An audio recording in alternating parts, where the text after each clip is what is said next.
Lord, sabi ganun, give perfect peace to those who keep their purpose firm and put their trust in you. Bagay po yung makikita natin dyan, yung purpose sa yung trust, para magkakaroon po tayo yung tinatawag na perfect peace. Alam niyo po, ang tinatawag na purpose firm dito. Anyway, bali, magko-commercial na lang muna ako kay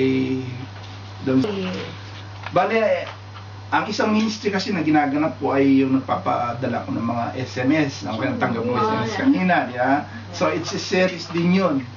Kaya, yung purpose na sinasabi ko dito, no? Alam nyo, kasi akala natin kung bakit tayo nagkakasama-sama, nagkakaroon dito ng mga ganitong gawain ay upang meron lang tayong mga kaibigan o meron lang tayong mga maasahan sa ating, diba, kasi nalalagyan natin, diba? Pero alam nyo, yung talagang pinaka-deep na purpose ng ginagawa natin, alam po ba ninyo? No, hindi ito ang mundo natin. Ganyan? Na kahit kung hindi mo alam, yung talagang layunin, tunay na layunin mo, hindi mo makakamit yung perfect peace. At hindi mo maunawaan yung tinatawag na perfect peace. Pagkatapos kung hindi mo alam yung purpose mo, pagkatapos wala kang tinatawag na pagtitiwala, trust, ay talagang bagsak ka na. Naka-medyaryo ko na dyan, nag-big ka na, kaya patiwala na. Ganito po yung mga tao na wala silang kapayapaan. Sa totoo lang, kung ang isang tao ay walang kapayapaan, alam nyo, maiksi lang po buhay niya. Kahit alam nyo, napakahalaga po yung ating pag-aaral ngayon. Maunawaan natin, no? Kaya dito po sa ating pag-aaral ay makikita po natin yung mga sinasabi diyan, no? Na sabi, Jehovah Shalom, I am the God of peace. Kahit kung ikaw ay isang mananampalataya, patas kung Diyos mo ang, sabi nga, tinatanggap mong Diyos, ang Diyos, dapat meron kang kapayapaan, di po ba? Sagot nga po tayo, dapat meron ka. Amen! Amen! Pero ba't minsan parang nawawala yata ito, di ba? Pagkatapos ang sabi po dyan, ang kapayapaan ay it's a gift, sabi niya. Ang sabi niya, I'm leaving you with a gift, sabi nga gano'n, di ba? A peace of mind and heart, and the peace I give isn't fragile like the peace the world gives, no? So don't be troubled or afraid. Nakita niyo yung assurance na ibibigay po sa atin ng salita ng Diyos? Binigyan na tayo ng kapayapaan, binigyan pa tayo ng assurance na huwag kang matakot, sabing ganun. Ang kasiguruduhan, dahil kasi taglay mo ang kapayapaan ng Diyos.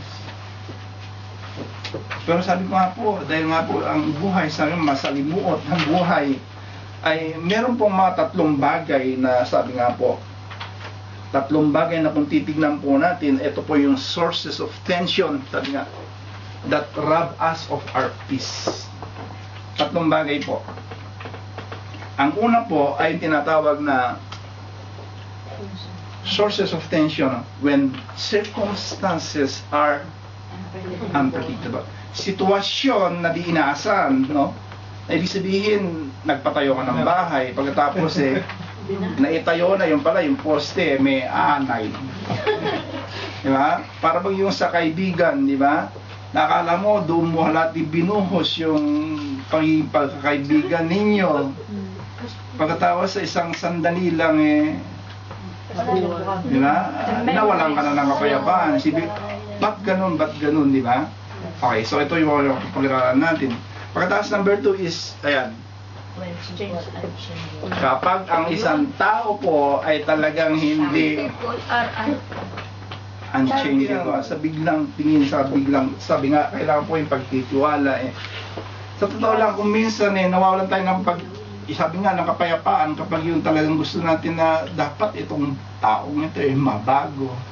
Yeah. Pero alam niyo, kung tutuusin, kung titingnan ninyo, para at least may kapayapaan kayo, unawaan ninyo, dahil kasi baka hindi naman siya ang binabago, kundi tayo, di ba?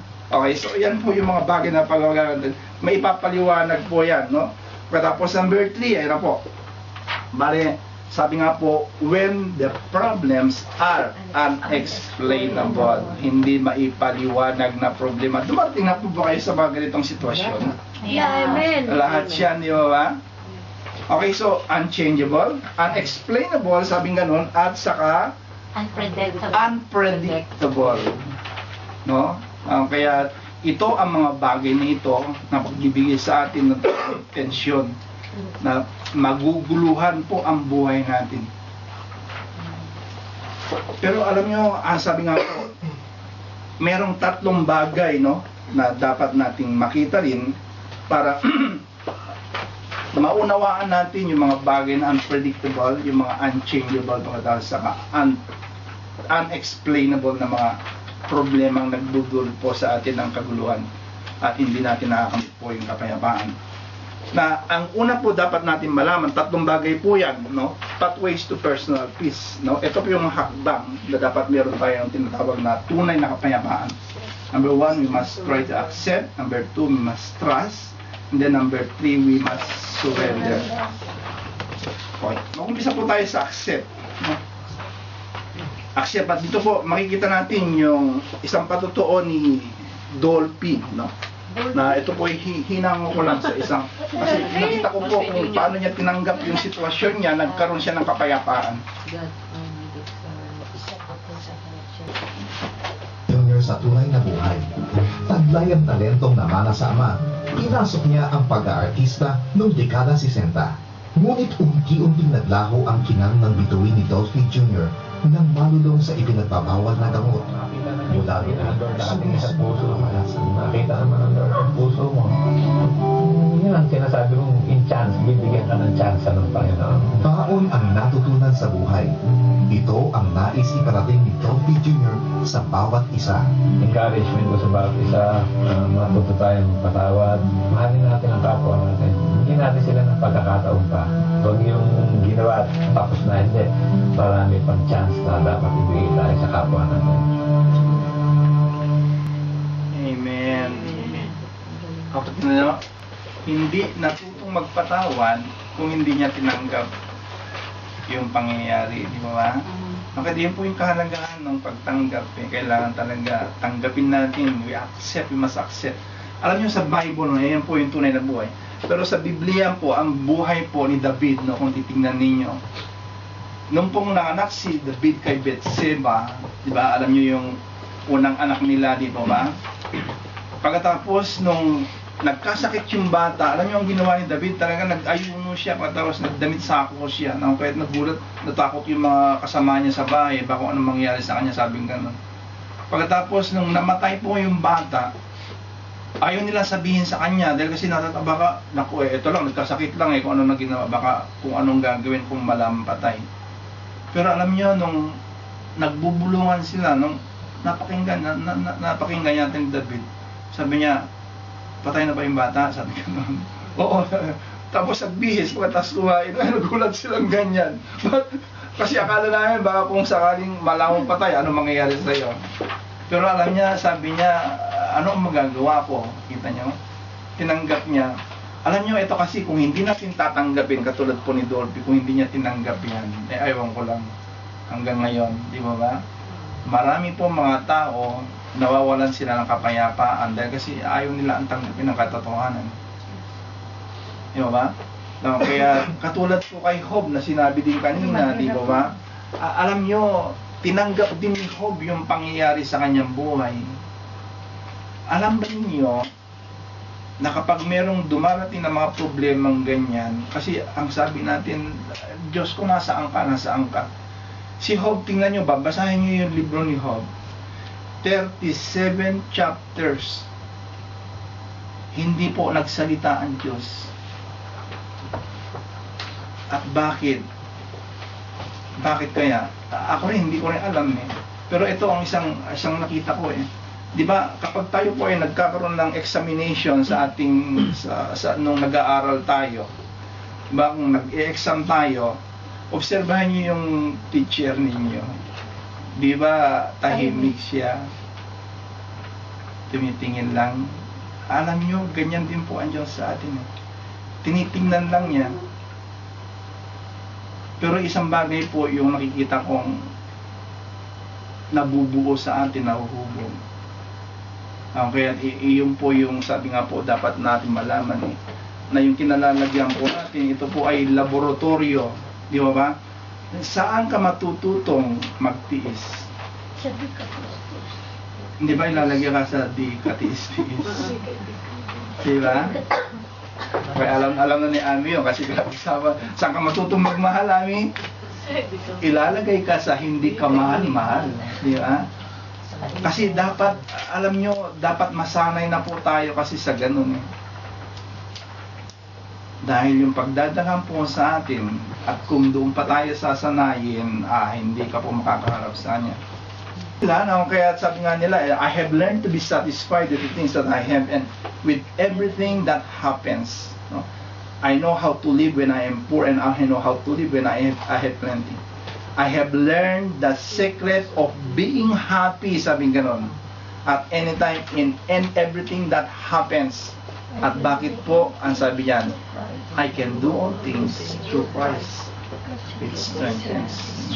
Taong tumanggap nga po kanina doon sa sinabi natin sa una, it's a gift. Peace is a gift from God. Na kaya tanggapin mo.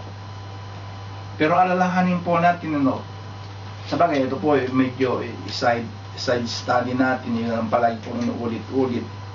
Kapag ang nabubuhay po palagi kasi sa atin ay yung lumang pagkatao, talagang hindi mo po makakamit yung talagang tinatawag na perfect peace. So, kung bagong pagkatao po yung ipinamuhay ni Dolphy, nakita ninyo yung kapayapaan na sa kanya, napatawad niya, di po ba? Napatawad niya yung tao, pagkatapos nagkaroon siya ng kapayapaan. Amen? So, yan po yung accept, no? Na kaya kung titignan po natin, meron pong isang panalangin, alam ko kabisado po ninyo ito, yung serenity prayer. Alam po ba ninyo yung serenity prayer? Na ang sabi diyan, grant me the serenity to accept the things I cannot change, the courage to change the things I can, and the wisdom to know the difference. Alam nyo, ito lang po yung nakikita natin. Nakalagay po ito doon sa mga kuminsan, sa mga kwan ng kotse o kaya sa bahay, mga moto, mga ganyan. Pero alam po ba ninyo, hindi po ito yung kompletong serenity prayer. Tinanggal po nila yung kapangyarihan na dapat makikita natin sa 4 na paragraph. Kaya ayan po, ito po yung kapangyarihan na dapat natin malaman dyan. Magkakaroon ka lang ng talagang serenity kung sakaling taglay mo po yung 4 na ito. Ang sabi dyan, living one day at a time, no? Enjoying one moment at a time, accepting hardship as the pathway to peace. Taking as it is, this sinful world as it is, not as I would have it. Trusting that He will make all things that right if I surrender to His will, that I may be reasonably happy in this life and supremely happy with Him forever in the next. Kita nyo? The pathways of peace, diba? Ang sabi dyan ay meron pong hardship, no? As a pathway to peace. Now, kahit iyan po yung tinatawag na serenity prayer. Okay, so ilang ko na po yan, sabi nga po 1892 pa na ginawa. Okay, so natapos po tayo sa accept. Ngayon tutingnan po naman natin ngayon yung trust. Yan. Ito naman po trust ay medyo meron akong clippings naman, no? Kaya kung saan ay makikita natin yung pagtitiwala ng mga badyaw, no? Sa isang pastor ay alam nyo, nabago po sila. From far away in the search for a new beginning and a better life in the city. Ang kauna-unahan nilang pagdiriwang ng Hari Raya o Pasko sa mga badyaw. At makalipas ang 9 na taon, ang isa sa mga batang nagpasimulo ng prayer meeting sa kanilang lugar ay ganatang dalaga at nag-aaral sa kolehiyo. Nag-aaral po ako ngayon sa Batangas State University. Ang course ko po ay Bachelor of Science in Elementary Education. Sabi po, ako daw po yung unang badyaw na makakatapos sa kolehiyo. Pangarap po na makatapos ako ng pag-aaral na isang araw maging isa akong professional na guro. At pangarap ko din na yung mga bata dito na sumunod sa aking yapak na ginagawa ngayon. Hindi po lahat ng sinasabi niyong badyaw na sinasabi niyo sakit ng ulo ng lipunan. Hindi po totoo yun kasi kahit sa amin, napakasakit po na malaman namin, marinig namin na sinasabi niyo yun sa amin. makita nyo dito sa lugar namin dito sa Libho, sa Badyaw community na may pagbabago po. At hanggat hindi po nakakakilala sa Panginoon, hindi po maliligtas ang isang Badyaw. Kung kayang baguhin ni Lisa Almasi ang buhay ng mga Badyaw sa Libho, Batangas, ay kaya rin niyang baguhin ang buhay ni Sally, ng kanyang pamilya, at lahat ng Badyaw sa Pilipinas. Baka may pinaiiyak papa. Sakit na sa ulo. Anyway, yung 700 Club Asia, bale, isa po ito dun sa mga pinapadalhan natin sa ating missionary na offerings, kaya medyo po ginagamit ko po yung mga nakaka-bless na mga nila. Nagawa rin tayo. Mga clippings. 4 reasons why we did have problems. Ano ba yung mga rason kung bakit? Okay, una sa lahat po, alam natin na, ayan na po, we are in a world, sabi nga po, ito po yung kinalalagyan natin, hindi po ito yung talagang mundo natin. Alam po natin na ang mundong ito, na nung hindi na-redeem, tayo lang po ang na-redeem, ay nandito po lahat yung mga katakot-takot na problema. Ano, ba't nagkakaroon ng mga tsunami, mga earthquake, okay. Kung i-review pa natin sa Genesis, di po ba? Alam niyo yan, kung binabasa ninyo, dahil nung linikha po ng Diyos, ang sanlibutan, ang sabi niya, di ba? And it was good. Di ba? Ilang beses po niyang sinabi doon. Pagkatapos nung nilikha niya ang tao, it was very good. Dapat kung good, diba, ibig sabihin talagang walang bad noon. Pero bakit ngayon yata? Sobrang bad. Po si Adam, puro na naman yung lalaki. Hindi ba? para masabihin niya. Pero sa totoo lang, di ba? Po yung pinanggalingan ng problema. Pero hindi ko sila ituturo dahil kasi ako rin ituturo ko. Amen? So, nanggaling po sa kanila ang problema. Pagkatapos, hindi lang yan. Dahil kasi sabi nga po, yan, we have an enemy because you are a follower of Christ. Tandaan ninyo. Kung ikaw po ay sabi nga, kalaban mo na si Satanas, natural lang, na talagang, di ba? All out ang pakikipaggera niya sa iyo. Kaya, siyempre, kung meron kang kagera, hindi mo unawaan kung sino ka, talagang maguguluhan ka. Pero sabi nga po naman sa Biblia, di ba? Greater is He who is in us than he who is in the world.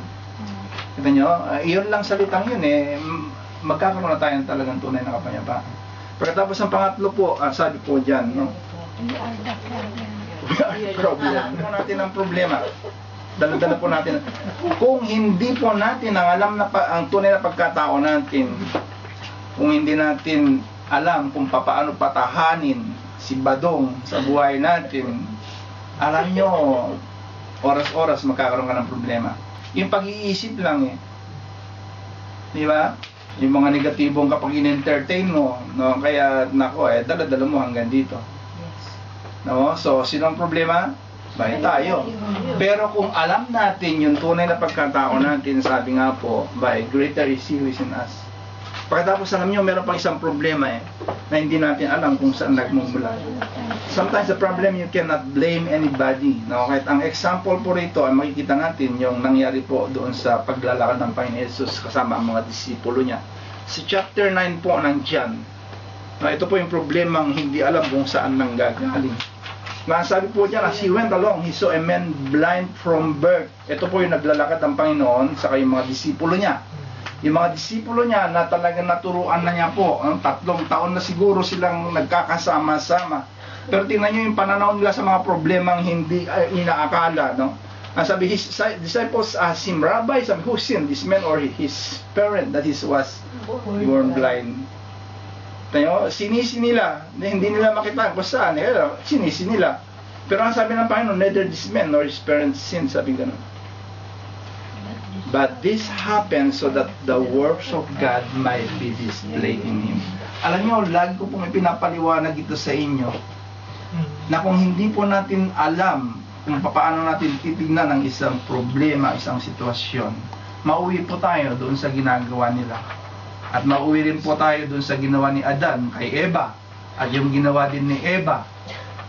Diba? Ano ba yung nangyari sa kanila? Nung sabi ng Diyos, Adan, sabi nga, kinain mo ba yung prutas? Hindi po. Ano sabi niya?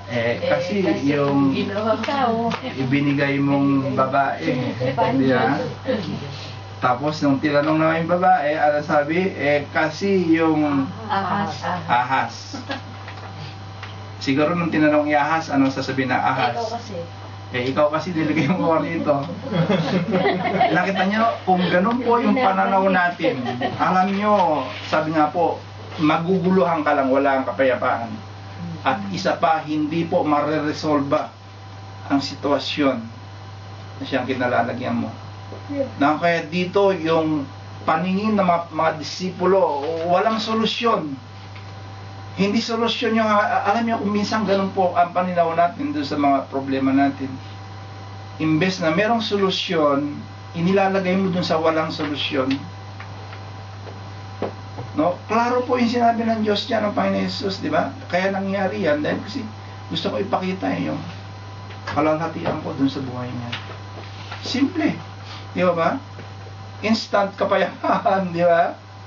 Meron kang peace of mind. Kasi pinagkatiwala mo na, sabi nga, hindi maliit na kamay ang ginamit, kundi malaking kamay. Kita nyo? Kaya kung minsan talagang medyo tuso din tayo kung minsan.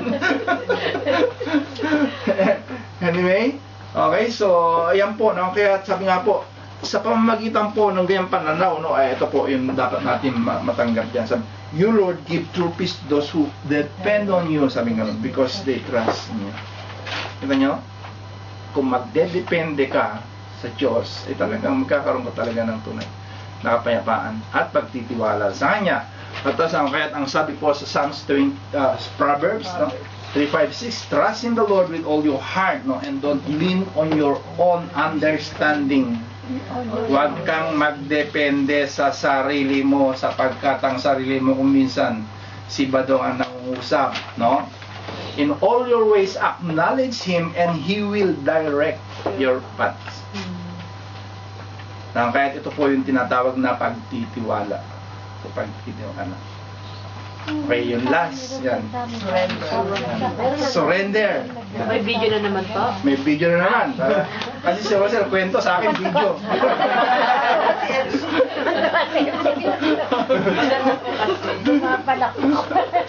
Meditation. Okay, surrender. Ano naman yung surrender? No? Alam nyo, kasi kung minsan ganito yung pananaw natin sa mga problema, katulad po yung problema ng prodigal son. No? Kung hindi sumuko yung ama, kung lalaban yung ama, ewan ko kung saan mapunta yung sitwasyon nila mag-ama. Pero tinayo, sumuko yung ama na supposed to be, hindi naman siya dapat sumuko. Tinayo? Pero bakit siya sumuko? Kasi nagtitiwala siya sa Diyos. Diba? Yung pagsuko niya, doon nagkaroon ng solusyon, problema. Naunawaan po ba ninyo? Kung bakit napaka-importante? Okay, tinayo, hindi ka naman makapag-surrender kung hindi mo unang tanggapin. So, surrender kung hindi mo tatanggapin at magtitiwala po sa Kanya. Mapupunta ka lang dun sa huli, magsusurrender ka na. Nakita nyo yung sabi nga po, yung pagkasunod-sunod po ng tatlong ito. Kahit sa surrender naman, ayan, important itong guest natin. Important. I had all these different preconceived ideas about what the good life was. I thought if I'm working in the entertainment industry, started doing camera work there, running audio, and I was having a lot of fun. Acting and modeling opportunities followed. But drug use that began in her teens became a full-fledged addiction that threatened everything. I was doing all these great things on one hand. I was so empty though and horrible. Even though I had this great thing happening to me, it was like I was so miserable and empty, and I didn't even know why. That I was filling myself up with drugs. And you didn't get a mattress. It's freezing cold. It's covered with urine and vomit and feces. And right then, I just got a revelation. It's like, this is God's way of dealing with you. It took this level of a lockdown cell to get you to break. I'm the only one that can save you out of this. And I just finally had it. I can remember slumping back against that ice-cold cement wall and just slumping down and thinking, I can't take this anymore. I mean, I have been fighting everybody out of the streets, and now I'm fighting everybody inside, and I didn't even realize that I was fighting God Himself. And right then, the Lord spoke to me. He said, I want you to surrender to your captivity, because this is my plan and it's perfect. Surrender, di ba? Kung hindi siya nag-surrender, ay nandun pa rin siya, di ba? Hindi nagsusurrender, na dapat natin makita. Ang sabi po dun sa Romans, no? Sabi nga, if a person, sabi nga, thinking is controlled by sinful self, then there is death. But if his thinking is controlled by the Spirit, then there is life and peace. So makikita natin dito kung sino ang hindi nagso-surrender na self natin. Di ba? Kahit kung hindi mo po naunawaan yung pagkatao mo, na meron kang lumang pagkatao, saka meron kang bagong pagkatao. Ito po yung katotohanan sa 2 Corinthians 5:17. Memory version, Mimi, ikaw nga, sige nga. If any man be in Christ, he is a new creation. All things have passed away. Behold, new things have come. Memorize pala ni Ami eh. Kita nyo, kahit ito rin yung nabanggit natin doon sa nanonood tayo ng Miyerkules, di ba, Mami? Nang sabi niya Galatians 2:20, di ba? Ang sabi niya, I am crucified with Christ. Nevertheless, I live yet not I. Hindi na ako nabubuhay, kundi ang Kristo na natinanggap ko sa puso ko ang siyang nabubuhay. Kasi yun lang ang pagkatao na dapat sumuko. Kahit nakakalungkot na talagang sabi nga po, hihintayin mo pang ikaw ay talagang ilulugmok, sabi nga, di mo ba? Bago mo talaga ma-realize. Alam nyo, yung mga ipinapakita ko po sa inyo, talamak na rin po rito sa Paris, yung mga ganyan mga Pilipino.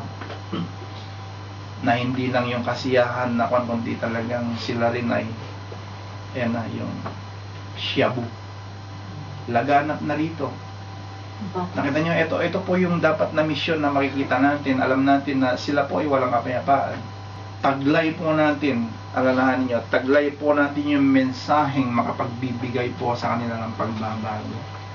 No? Those who love your teaching, sabing ganon, will find true peace. At ano po ang sabi dun sa huli? And nothing will defeat them. Nakita nyo? Kung meron ka palang kapayapaan, tunay na kapayapaan, magagamit mo po yung sinabi ko kanina, greater is He who is in us than He who is in the world. At masasabi mo kay Pacquiao, sabi ganon, huwag mong sabihin sa Diyos na meron kang malaking problema. Baligtarin mo. Sabihin mo sa Diyos na meron kang maliit. Sabihin mo sa malaking Diyos mo. Di ba?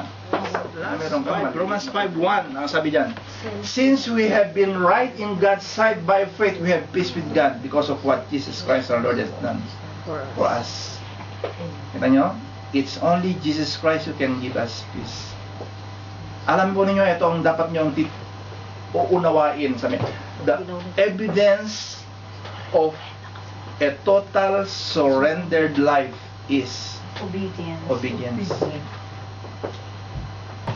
Alam nyo, para at least matimbang po natin kung ano ba yung pagkakaiba ng surrendered life sa yung hindi surrendered life. Kasi para bang kaya nga nagkakaroon ng taste test di ba? Para ba, masarap ito, di ba? Hindi masarap yan. Okay. So, taste test. Tingnan natin ngayon kung ano yung pipiliin nyo dito sa surrendered life sa yung unsurrendered life. Unsurrendered life, ibig sabihin ito yung stubborn life. Ano sa Tagalog? Matigas ang ulo. Kaya talagang wala siyang kapayapaan, di ba? Okay. Makikita natin yung stubborn life o kaya unsurrendered life. Ito po. Video na naman. Ayan, ang sabi po sa Galatians 19-21, when you follow the desires of your sinful nature, the results are very clear, sabi ganun.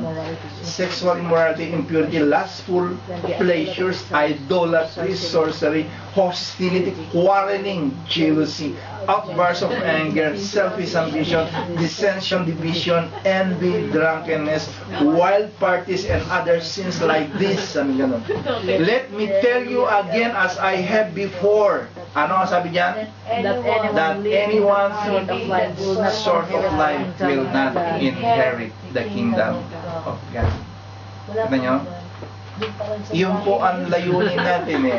Tandaan nyo ha, ang layunin po natin ay hindi po upang magpakasaya tayo rito, ay hindi upang sabi nga po mag-i-enjoy tayo dito. Ang layunin po natin ay hindi po tayo mapupunta doon sa kinasasaglakan ng mga unsurrendered life. Alam po natin yan, di ba ba?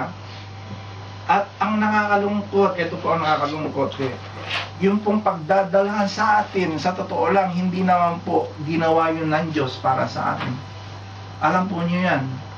Ang impyerno po ay hindi ginawa para sa mga nilikha ng Diyos. Ang impyerno po ay ginawa para sa mga demonyo. Pero tayo po ang nagpupumilit na pumunta doon. At hindi lang doon, kundi pati dito sa buhay natin ngayon. Di ba ba? Ayaw natin enjoyin, sabi nga po, yung kapayapaan ng Diyos. Okay? Yung surrendered life, ito naman po makikita natin sa Galatians din po yan. Magkasunod lang yan. Yan. But the Holy Spirit produces this kind of fruit in our lives.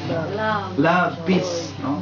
Joy, peace, patience, no? Kindness, goodness, faithfulness, gentleness, and self-control. Ang sabi dyan, there is no law against the sin.